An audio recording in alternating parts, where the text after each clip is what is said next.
Natry nyo na ba itong mango guyabano fruit shake? Bukod sa healthy na napakasarap pa at napakadali pa pong gawing business. So tara, gawa tayo.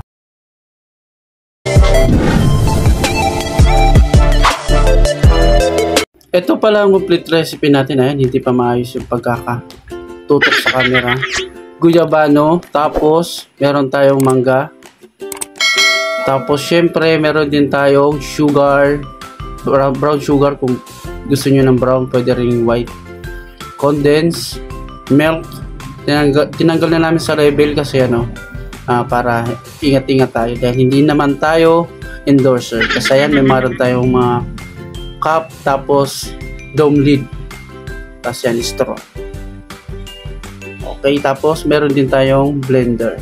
Heavy duty pala yung blender namin. Iiwan ko yung link sa description para malaman nyo para alam nyo kung saan makakabili ng ganitong brand ng blender. Heavy duty na po siya, matagal po siyang masira.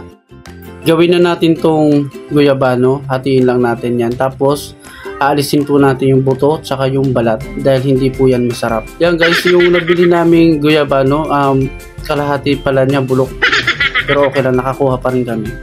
Tapos ito yung mangga, hatiin lang natin yan, tapos tatanggalin din natin yung balat tsaka yung buto dahil hindi po kayang tunawin ng blender ang buto, kaya tinatanggal po talaga natin yan.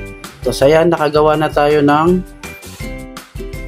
pala tayo ng pang isang order. Ayan, bali isang pirasong mangga, tapos nasa 1/4 lang siguro yung guyabano. Tapos yan guys, may bibenta nyo siya ng 80 or 100 pesos. Depende po sa location nyo. Kung mahal po yung binabayaran yung pesto, pwede nyo naman pong taasan yung presyo nyo. Real fruits naman yung gamit natin, kaya mabibenta pa rin yan kahit medyo may kamahalan dahil ang prutas ay medyo mahal talaga sa palengke. Tapos maglagay na tayo ng condensed brown sugar. Kayo na po magtansya kung gaano karami. Thank you nga pala sa mga nag-like, nag-share sa video na to dahil umabot po siya ng 153,000 viewers. Ayan, thank you po ulit. Ayan, tsaka sa mga nag-subscribe din sa video na yon, napakalaking tulong na po sa akin yan dahil umabot na po tayo ngayon ng 3K subscriber. Ayan, from 0 to 3K na po. Thank you. Ayan, maglagay na tayo ng ng milk. Ayan, konting milk lang po nilagay natin dahil hindi naman po natin kailangan ng sobrang milk para lasang-lasa pa rin po natin yung prutas. Tapos ayan, i-blend muna natin para madurog muna yung prutas. Pero kayo din po, pwede naman po pagsabay na yung yelo tsaka yung prutas para may nalalasahan pa kayong konting buo-buo.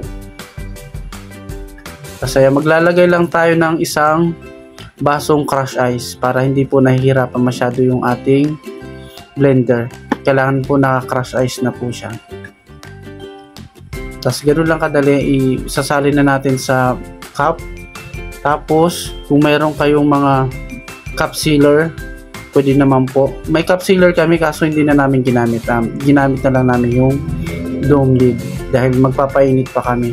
Kaya hindi na namin ginamit yung cup sealer namin. Ayan, dome lid na lang, pwede naman po. Tapos maglagay na lang kayo ng pearl kung gusto niyo maglagay ng pearl. Mayroon na po akong ginawang video dun sa kung paano magluto ng pearl. Panoorin nyo na lang.